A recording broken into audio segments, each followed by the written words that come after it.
Hello friends, स्वागत है आपका आपके अपने यूट्यूब चैनल वीर बिल्ड हाउसिंग में एक और नए वीडियो लेक्चर साथ। आज मैं इंजीनियर वीरेंद्र विश्वकर्मा आप लोगों के सामने एक ऐसा टॉपिक लेकर आया हूं जो आप लोगों को भी समझने की बहुत ज़्यादा ज़रूरत है।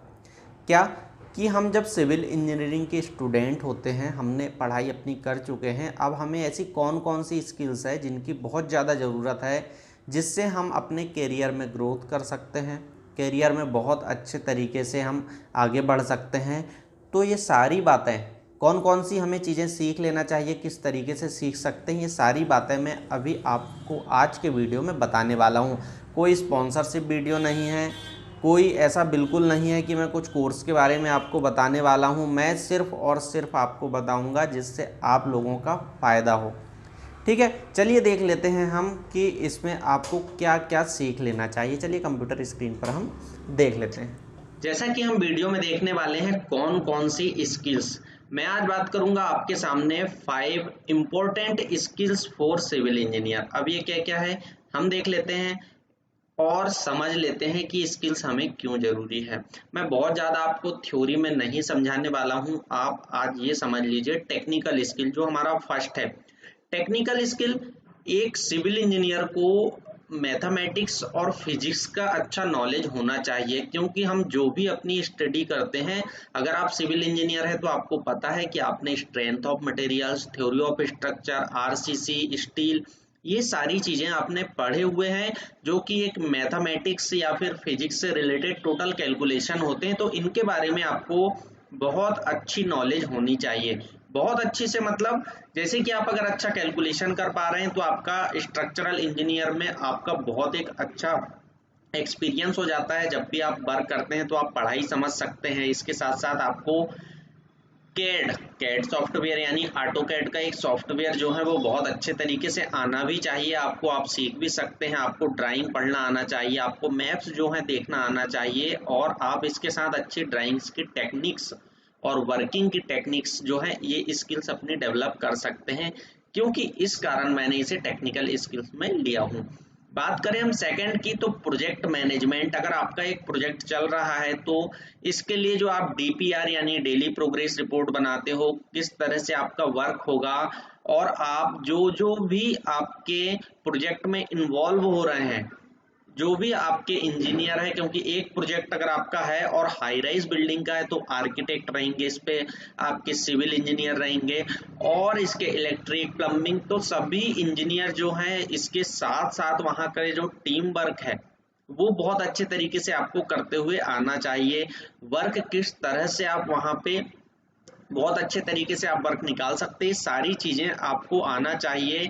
इसके कारण सेकंड में मैंने रखा हूँ प्रोजेक्ट मैनेजमेंट। प्रोजेक्ट मैनेजमेंट में आपकी कॉस्ट जो है बढ़े भी ना, और आपके काम जो है वो भी बहुत अच्छे तरीके से हो जाए। तो ये होती हमारी प्रोजेक्ट मैनेजमेंट की लीडरशिप। थर्ड पर अगर हम बात करें तो कम्युनिकेशन स्किल। कम्युनिकेशन स्किल यानी कि अगर आप मान लीजिए एक इंजीनियर है और किसी भी क्लाइंट को अगर आप बात कर रहे हैं, या फिर आप अपना जो प्रेजेंटेशन दे रहे हैं, तो वो किस तरीके से देंगे, तो इसके कारण आपका कम्युनिकेशन आपकी फील्ड में बहुत अच्छा होना चाहिए। हो सकता है आपका दूसरी फील्ड में कम्युनिकेशन बेटर ना हो, लेकिन सिविल इंजीनियरिंग में आपको हर एक कॉन्सेप्ट पता होना चाहिए। आप जो भी क्वेश्चन अगर क्लाइंट के द्वारा पूछे जाते हैं, या फिर आपके इंजीनियर्स जो हैं, जो आपके इंजीनियर्स यानी कि प्रोजेक्ट मैनेजर हैं, आपके डायरेक्टर हैं, इन लोगों के अगर आपसे कभी ऐसे कोई क्वेश्चंस होते हैं तो आपको आंसर बनना चाहिए। आपके साथी कलीग इंजीनियर के साथ भी आपका कम्युनिकेशन अच्छा होना चाहिए, जिससे आप वर्क बेहतर तरीके से कर सकते हैं, और इंटरव्यू में भी ये कम्युनिकेशन स्किल बहुत ज़्यादा आपकी इम्पोर्टेंट होती है। बात करें तो कम्युनिकेशन स्किल बहुत तरीके से आप वर्क में ला सकते हैं, और आज के समय में हर जगह आपको कम्युनिकेशन स्किल की बहुत ज़्यादा ज़रूरत होती है। इसके कारण मैंने थर्ड में रखा हूँ। बात करें फोर्थ नंबर पर, क्रिएटिविटी। एक इंजीनियर अगर हो आप, तो आपको क्रिएटिव होना पड़ेगा। क्रिएटिव माइंड के जो इंजीनियर्स होते हैं वो बहुत ही ज़्यादा अपनी लाइफ में आगे भी बढ़ते हैं, और बहुत तरीके से आप वर्क कर सकते हैं। अगर हम बात करें तो सिविल इंजीनियरिंग के जो भी प्रिंसिपल्स हैं, या फिर जो डेवलप किस तरीके से कर सकते हैं, तो इसके इन्वायरमेंट से लें या फिर कोई भी आपको जो नई नई चीज़ें होती है, इससे आप अपने वर्क क्रिएटिव तरीके से कर सकते हैं। और जैसे कि पॉल्यूशन होता है, इसमें आप अपने प्रेजेंटेशन भी देकर अपनी लाइफ में ग्रोथ कर सकते हैं और आप बहुत अच्छे तरीके से अपनी लाइफ में हाइक भी ले सकते हैं। लास्ट पॉइंट पर मैं बात करूंगा क्रिटिकल थिंकिंग। इसके बारे में मैं आपको सिर्फ इतना कहना चाहूंगा कि जब भी मान लीजिए आप कॉम्प्लेक्स प्रॉब्लम्स को कुछ फील करते हैं, need find efficient solution for them, इससे आप समझिए।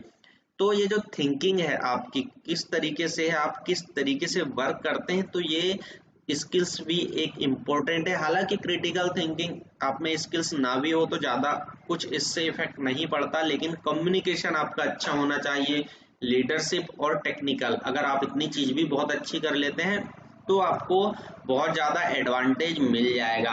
फ्रेंड्स, अगर आप चाहते हैं कि इसी तरीके से और भी वीडियो लेकर आना है, इंजीनियर्स के बारे में बहुत अच्छी नॉलेज देना है, बहुत अच्छे तरीके से बात करना है, तो फिर आप हमें कमेंट्स जरूर कीजिएगा। अगर वीडियो अच्छा लगा तो लाइक कीजिए और अपने दोस्तों के साथ शेयर कीजिए। थैंक यू, शुक्रिया।